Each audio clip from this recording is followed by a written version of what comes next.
नमस्कार, मैं सुमित कुमार। अभी आप देख रहे हैं डिस्ट्रिक्ट न्यूज। तो अभी हम नालंदा डिस्ट्रिक्ट के पिलखी गांव में आए हुए हैं, जिसका थाना खुदागन पड़ता है। और यहाँ पे एक ऐसे शख्स हैं जो आरटीआई के अभी सक्रिय यहाँ पे कार्यकर्ता है, उनसे बातें करेंगे। क्योंकि हमारे समाज में बहुत सारे लोग ये नहीं जानते आरटीआई होता क्या है, कैसे लगाया जाता है। और एक सामाजिक कार्यकर्ता भी है, लोग को समाज में ये बहुत सारी इनका योगदान रहा, तो पता चला किन्हीं के थ्रू तो हम आए हैं और इनका डिटेल हम आपको दिखाएंगे। और सबसे पहले इनका नाम बताना चाहते हैं, विष्णुदेव गिरी इनका नाम हुआ। और ये आरटीआई के कार्यकर्ता भी हैं, तो इन्हीं का जवानी इन्हीं से हम सुनाएंगे आपको। तो सबसे पहले सर, आपका हमारे चैनल पे बहुत बहुत धन्यवाद। आपको भी धन्यवाद। डिस्ट्रिक्ट न्यूज के आप माननीय संवाददाता हैं, इसके लिए मैं आपको धन्यवाद देता हूं कि आप हमारे पास आए हैं और हमारा परिचय कुछ लोगों को बारे में बता रहे हैं। आरटीआई के बारे में मैं बताऊंगा, और जिससे लोग जनता, ग्रामीण जनता, बिहार के, भारत के नागरिक जागरूक होंगे और कुछ सीख लेंगे। तो हम आपसे सर ये जानना चाहते हैं, हमारे गांव में या ग्राम में लोग अपना अधिकार को नहीं जानते हैं, क्योंकि इतना ज्यादा शिक्षा है। लोग अपना अधिकार के कारण लोग कहीं पुलिस प्रशासन या कोई पदाधिकारी से लोग इतना डरते हैं, उनके दिमाग में इतना ज्यादा भ्रम हो गया है कि कोई भी अपना अधिकार मांग भी नहीं सकते हैं। तो इसके लिए आरटीआई भारत सरकार का एक अच्छा प्रावधान था, 2005 में इसका स्टार्ट किया गया था। तो सर, आप आज से वार्तालाप से आपको ये बताना है कि जितने भी देख रहे हैं दर्शक लोग या ग्रामीण क्षेत्र के जितने भी हैं, तो वो आरटीआई होता क्या है, कैसे लगाया जाता है, ये प्रावधान क्यों लाया गया हमारे समाज में। तो आप अपना पहले परिचय दीजिए। मेरा नाम विष्णुदेव गिरी है। मैं एक सामाजिक कार्यकर्ता हूं और सक्रिय आरटीआई कार्यकर्ता हूं। लगभग 10 वर्षों 11 वर्षों से आरटीआई का काम करता हूं, और जिसके तहत लोकहित में करता हूं, जिसके तहत जनता को बहुत मुश्किलों का जो सामना करना पड़ता है, उसको सहूलियत मिलती है। जनता को रुके हुए काम को सुचारू ढंग से पटल पर आ जाती है, और जिससे ग्रामीण जनता को किसी भी काम में तकलीफ नहीं होती है। सर, आरटीआई होता क्या है? सूचना का अधिकार 2005 कानून बनाया गया है। तो ये है सर, किसी भी कागजात को, सरकारी कागजात को लेने के लिए ऐसे ऑफिस में जाते हैं तो जनता को नहीं दिया जाता है। कहा जाता है कि सरकारी कागजात है, हम आपको नहीं देंगे। तो इस लोगों को बीच में पारदर्शिता लाने के लिए, जनता को के बीच में सब सारी बातों को रखने के लिए, लोकतंत्र के दायरे में लाने के लिए एक कानून बनाया गया, जिसका नाम है सूचना का अधिकार 2005। ये मनमोहन सिंह भारत के प्रधानमंत्री थे, और उन्होंने लोकसभा में ये पास किया गया। ये संसद द्वारा पास किया गया है, और इसको पूरी इंडिया में, जम्मू कश्मीर से लेकर कन्याकुमारी तक, भारत के नागरिक कोई भी हैं जो सूचना का अधिकार इस्तेमाल कर सकते हैं। तो हम आपको ये भी बता देना चाहते हैं, आरटीआई के कैसा आप ये अधिकार है आपका, अगर राष्ट्रपति का या प्रधानमंत्री का जितना हक है, उतना आम आदमी का भी हक है। क्या बात सही है? जी सर, पंचायत से लेकर पार्लियामेंट और संसद तक सूचना मांगा जा सकता है। बल्कि पंचायत का पार्लियामेंट हो, ग्राम सभा हो, आम सभा हो, चाहे आपका विधानसभा हो, चाहे संसद सभा हो, सही कहीं से भी सूचना मांगा जा सकता है। इसके दायरे में बिहार सरकार के, भारत सरकार के जितने भी कार्यालय हैं, सभी से सूचना मांगा जा सकता है। तो आप अपना अधिकार जाने, अगर किसी प्रकार का कोई आपके साथ अन्याय कर रहा है, तो आप आरटीआई के थ्रू आप अधिकार का सूचना ग्रहण कर सकते हैं और पा सकते हैं। तो आप है, उतना आम आदमी का भी बात है। ये क्या बात है?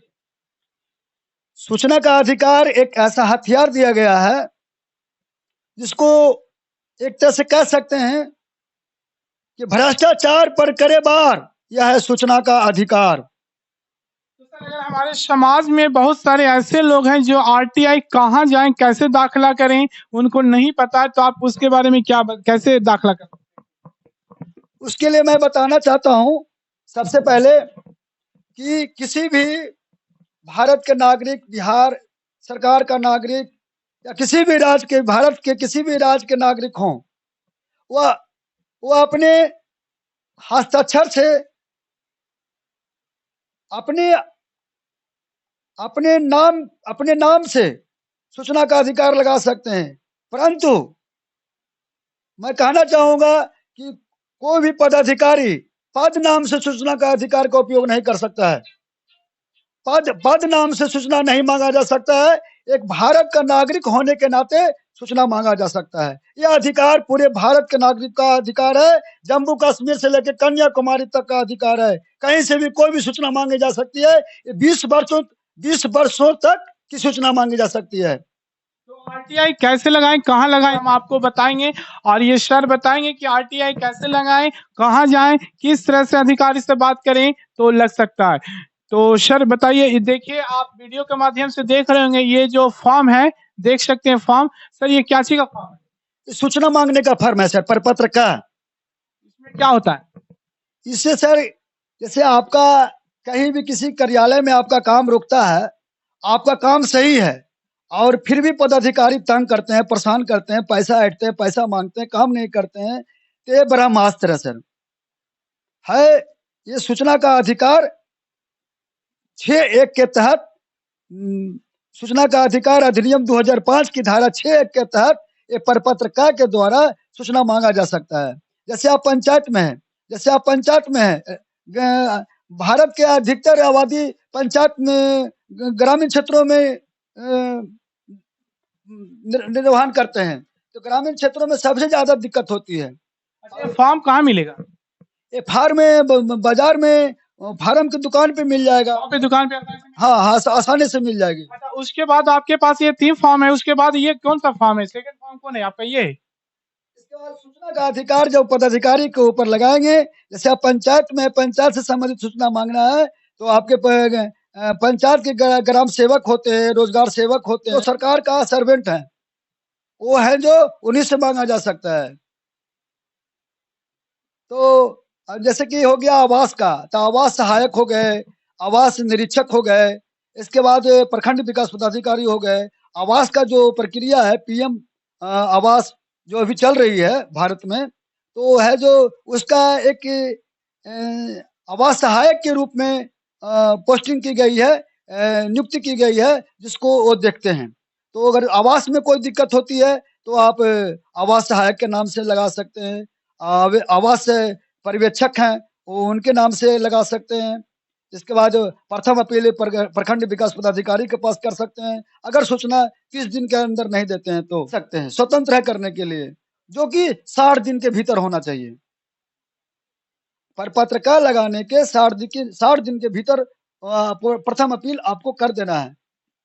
बल्कि वो सूचना दे चाहे नहीं दे लोक सूचना पदाधिकारी, आपको प्रोसेस में चले जाना है, 60 दिन के अंदर अंदर प्रथम अपील कर देना है। जब प्रथम अपील आप कर देंगे तो 30 दिन प्रथम अपीलीय पदाधिकारी के पास भी ये आपका मामला चलेगा और उसमें सुनवाई की जाएगी। प्रथम अपीलीय पदाधिकारी आपको नोटिस करेंगे और लोक सूचना पदाधिकारी जो है, जिनको सूचना देना था, जो सूचना नहीं दिए हैं, वो है जो नोटिस करके बुलाएंगे और उसकी कार्रवाई होगी। उसको मतलब कि उसको पूछा जाएगा कि सूचना क्यों नहीं दिया गया। तो आप अपना बात को रखेंगे, आवेदक अपना बात को रखेंगे, लोक सूचना पदाधिकारी अपना बात को रखेंगे कि क्यों नहीं सूचना दिया जा रहा है। जब प्रथम अपील से भी आप संतुष्ट नहीं होते हैं तो आप राज्य सूचना आयोग में जा सकते हैं। आयोग में जा सकते हैं। जब लोक सूचना पदाधिकारी से सूचना मांगते हैं, सूचना नहीं मिलता है, तो आप प्रथम अपील करते हैं उनसे बड़े पदाधिकारी को। जैसे आप प्रखंड विकास पदाधिकारी से आप सूचना मांगते हैं, प्रखंड विकास पदाधिकारी आपको सूचना नहीं देते हैं, तो उनके खिलाफ, या सूचना देते हैं, उनकी सूचना से संतुष्ट नहीं है, आपको भ्रमित सूचना देते हैं, गलत सूचना देते हैं, सूचना से आप भ्रमित हैं, आपको भरमाया जा रहा है या किसी तरह से प्रताड़ित किया जाता है, आप संतुष्ट नहीं है, तो फिर आप प्रथम अपील कर सकते हैं। आप प्रथम अपील जब करेंगे तो 30 दिन तक आपका सुनवाई 30 दिन का टाइम है प्रथम अपीलीय पदाधिकारी को सुनवाई करने का, जो कि सुनवाई करके आपको सूचना दिलाएंगे। अगर इसके बाद भी आप सूचना से संतुष्ट नहीं है तो आप है जो प्रथम अपीलीय पदाधिकारी के आदेश 30 दिन के बाद जो दी जाएगी उसका आदेश की फोटोकॉपी लगाते हुए आप द्वितीय अपील कर सकते हैं। देखिए ये द्वितीय अपील करने का ये फॉर्म है, यहाँ पे हम आपको दिखा रहे हैं, ये द्वितीय अपील इसको कर सकते हैं। जब द्वितीय अपील करेंगे तो जैसी तरह से आपका हाई कोर्ट में केस किया जाता है तो नंबर बेसिक से चलता है, वहां पर एक केस नंबर मिलेगा। राष्ट्र सूचना आयोग में जैसे ही जाएंगे आप तो आप जब केस दायर करेंगे तो आपको एक नंबर केस नंबर मिलेगा, और जब केस नंबर आपका आएगा तो जिस तरह से हाई कोर्ट में केस नंबर आने के बाद सुनवाई होती है उसी तरह से आपकी सुनवाई की जाएगी। आपको नोटिस होगा, अपीलीय पदाधिकारी को भी नोटिस होगी, लोक सूचना पदाधिकारी को भी नोटिस होगी और आवेदक को भी नोटिस होगी, और तीनों को नोटिस होने के बाद वो है जो सुनवाई तिथि को उपस्थित होकर अपना बात को रखेंगे और सूचना वहां से 100% है कि आपको दिया जाएगा, और नहीं दिए जाने सूचना नहीं मिलती है, कोई दिक्कत होती है तो उसकी भरपाई लोक सूचना पदाधिकारी राष्ट्र सूचना आयोग के द्वारा करवाया जाएगा। तो थैंक यू सर। तो यहाँ पे और भी कुछ इनसे जानकारी प्राप्त करना चाहते हैं कि अपने अधिकार क्षेत्र से आरटीआई हमारे समाज में विकास किस सेक्टर से किए हैं, क्योंकि सर अगर आप तो हमारे समाज को हमेशा आगे बढ़ने के लिए कोशिश किए और बहुत सारे इनमें आरटीआई लगाए जिसके तहत ये कहीं ना कहीं काम जो रुका हुआ था आगे भी गया। तो इनका 2-3 एग्जाम्पल देखना चाहेंगे कि सर अच्छा आप जो अपने ग्राम या अपने एरिया या क्षेत्र को विकास करने के लिए कहीं आरटीआई लगाए जिसके तहत वो काम सक्सेस रहा। सबसे पहले मैं कहना चाहूंगा कि आज से 6 महीना 8 महीना पहले मैं देखता था कि भारत के प्रधानमंत्री नरेंद्र मोदी के द्वारा कहा जाता था भारत के किसानों को अन्नदाता, कि हमारे अन्नदाता हैं, और उस अन्नदाता को रोड पर दिन भर खड़ा रहना पड़ता था, खाद नहीं मिलता था। खाद आता था सरकार के द्वारा, परंतु ब्लैक किया जाता था, और है जो डीलर लोग बेच करके और है जो ताला बंद रखता था शटर में, और है जो जनता है जो रोड पर खड़ा रहता था और उसको खाद नहीं मिल पाता था, जिसके वजह से किसान लोगों को धान है जो मर गया। इस तकलीफ को देख करके हमसे रहा नहीं गया और हमने उठाया कलम और हमने प्रखंड कृषि पदाधिकारी से पत्रकार लगाते हुए हमने पूछा खाद के बारे में, कि जनता को हो रही तकलीफ के बारे में कि ये क्या हो रहा है, खाद कहाँ जा रहा है, खाद आ रहा है जो कहाँ जा रहा है, इसके बारे में हमको सूचना दीजिए। जनता को हो रही है परेशानी जो हमसे देखा नहीं जा रहा, असहनीय है। हम सामाजिक कार्यकर्ता होने के कारण है जो इसको पर एक्शन लिए, कलम उठाए, और है जो लोक सूचना पदाधिकारी से हमने सूचना मांगा, जो कि सूचना नहीं मिला। इसके लिए फिर हमको प्रथम अपील करना पड़ा जिला कृषि पदाधिकारी को। जिला कृषि पदाधिकारी महोदय को हमको प्रथम अपील करना पड़ा, फिर भी जिला कृषि पदाधिकारी से जो सूचना प्राप्त हुआ और संतोषजनक नहीं प्राप्त हुआ, वो भ्रमित सूचना प्राप्त किया गया, जो कि हमने राष्ट्र सूचना आयोग में फिर हमने अपील किया है। राष्ट्र सूचना आयोग में आप अपील किए हैं, तो उसका क्या रिप्लाई मिला? उसका केस नंबर मिला है सर, केस नंबर आएगा तो उसकी सुनवाई की जाएगी। परंतु हम यही कहना चाहेंगे कि जब हमने आरटीआई लगाया तो फिर है जो कुछ ही दिन के बाद 2-4 दिन के अंदर अंदर ही सभी लोगों को खाद मिलना शुरू हो गया। इस्लामपुर में इतना खाद आ गया, नालंदा जिला का इस्लामपुर में, कि इस्लामपुर में लोगों को दर दर भटकना ना पड़ा। आरटीआई का कितना बड़ा अधिकार है, एक छोटे से दरखास्त किए उसके बाद इस्लामपुर में खाद का किल्लत जो बहुत हद तक दूर हुआ। सिंचाई बिहार शरीफ कार्यालय में हमने जाकर के पदाधिकारी को रिसीव करवाया और दिया, अनुरोध किया कि हमारा जो पटवन का जो किसान लोगों का जो सब पैन जो भर दिया गया है, वो पैन का उड़ाई कर दिया जाए जल जीवन हरियाली के तहत, और किसान का पटवन का सिंचाई का व्यवस्था किया जाए ताकि किसान को सुलभ प्रदान हो, अपना फसल बढ़िया से सिंचित कर सके। तो लघु सिंचाई पदाधिकारी है जो वो है जो आवेदन मेरा लेकर के रखे हुए रहे, कोई कार्रवाई नहीं किए। तो 2 महीने के बाद मैंने है जो परपत्र का लगाया। जब परपत्र का लगाया तो ठीक एक महीना के अंदर पदाधिकारी वहां से आ गए और तुरंत जांच पड़ताल कर करके ले गए हैं और आश्वासन दिए हैं कि आपको अप्रैल में काम चालू हो जाएगा। जल जीवन हरियाली के तहत पूरा पानी खुदाई किया जाएगा। तो थैंक यू। देखिए सर को हम दिखा रहे थे जो भी आरटीआई लगाए थे उसके तहत बहुत सारे इन पे कार्रवाई हुआ है और इस सर के साथ ऐसा एग्जाम्पल भी है। अगर आपके साथ भी कोई अन्याय करता है, कोई परेशान करता है तो आप आरटीआई लगा सकते हैं जिसके तहत आपकी परेशानियां दूर हो सकती हैं। तो आप अपने समाज को क्या बोलना चाहते हैं, अपने अधिकार के बारे में लास्ट में आपको क्या राय? हमको यही कहना है कि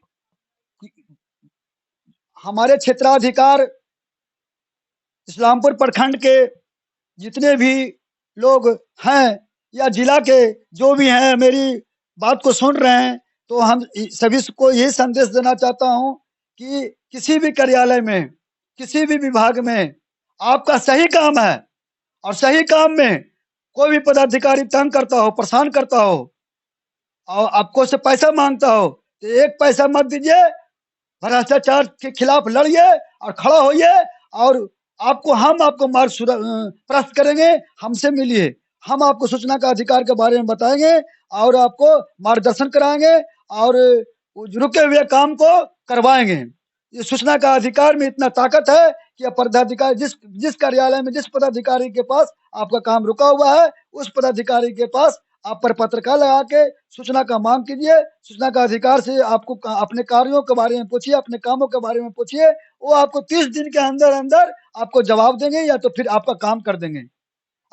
अगर जो आप ऐसा करने में सक्षम नहीं है, कोई दिक्कत है तो आप मेरे पास आइए, आपको निःशुल्क सेवा देंगे। आपको हम समाज के लिए हर तरह से मैं तत्पर हूँ। जब तक जिंदगी रहेगी हम समाज का सेवा करेंगे और सेवा करते रहेंगे, आप लोग को मार्गदर्शन करते रहेंगे।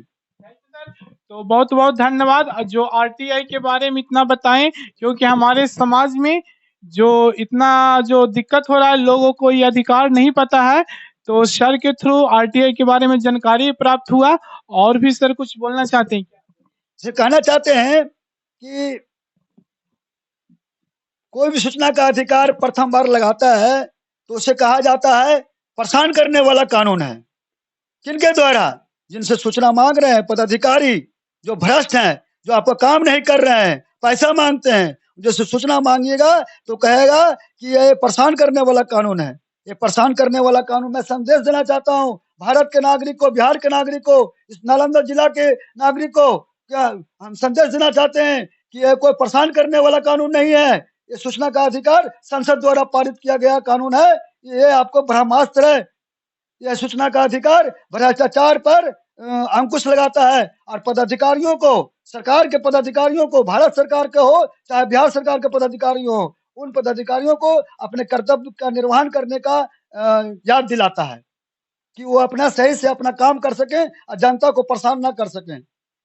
कोई भी सरकारी कागजात आपको लेने का अधिकार है सूचना का अधिकार के तहत। आपको किसी तरह से कोई दिक्कत होती है, परेशानी होती है तो आइए, हम आपको मार्ग दिखाएंगे। निःशुल्क सेवा। तो अगर आपको किसी प्रकार का जो परेशानी हो रहा है, कोई अधिकारी या पदाधिकारी के द्वारा अगर आपका काम रुका हुआ, बिना पैसा का काम नहीं कर पाते, तो आप आरटीआई के माध्यम से या सर के माध्यम से आप जरूर जानकारी प्राप्त करें। और ये free of cost service sir देते हैं, क्योंकि इनका समाज का सेवा करना ही नाते अपने गांव, अपने प्रखंड, अपने जिला, अपने बिहार, अपने राज्य और पूरे भारत का विकास करना चाहता हूँ। खासकर युवा पीढ़ियों को, जो छात्र है और किसी तरह से जैसे कि कार्यालय में जाति आवासीय या कुछ बनाने जाते हैं, या कोई भी उनका काम रुका हुआ है, कर्मचारी या पदाधिकारी उसको तंग करता है, परेशान करता है, उस स्थिति में हमसे मिलिए। हम आपको रास्ता मार्ग बताएंगे कि कैसे भ्रष्टाचार पर रोक लगाया जाता है, सूचना का अधिकार का उपयोग कैसे किया जाता है, सूचना के अधिकार कैसे लागू किया जाता है, क्या कैसे आप मांग सकते हैं। हम आपको मार्ग दिखाएंगे। आपको तो कर सकते हैं। मेरा नंबर नोट किया जाए सर। मेरा नंबर है 6201 24 85 85। कॉल करके आपसे हाँ, कॉल कर सकते हैं और कॉल कर करके हमसे बात करें, हम उनको मार्गदर्शन कराएंगे। कोई भी पदाधिकारी हो, कहीं का भी कोई पदाधिकारी, बिहार सरकार का हो चाहे राज्य सरकार का हो, प्रखंड हो चाहे जिला हो चाहे राज्य सरकार की कोई कार्यालय हो, कहीं से भी सूचना मांगा जा सकता है। सभी रुके हुए काम को किया जा सकता है, बशर्ते काम आपका सही होना चाहिए। Thank you sir. तो मैं सुमित कुमार योगेंद्र कुमार कैमरामैन के साथ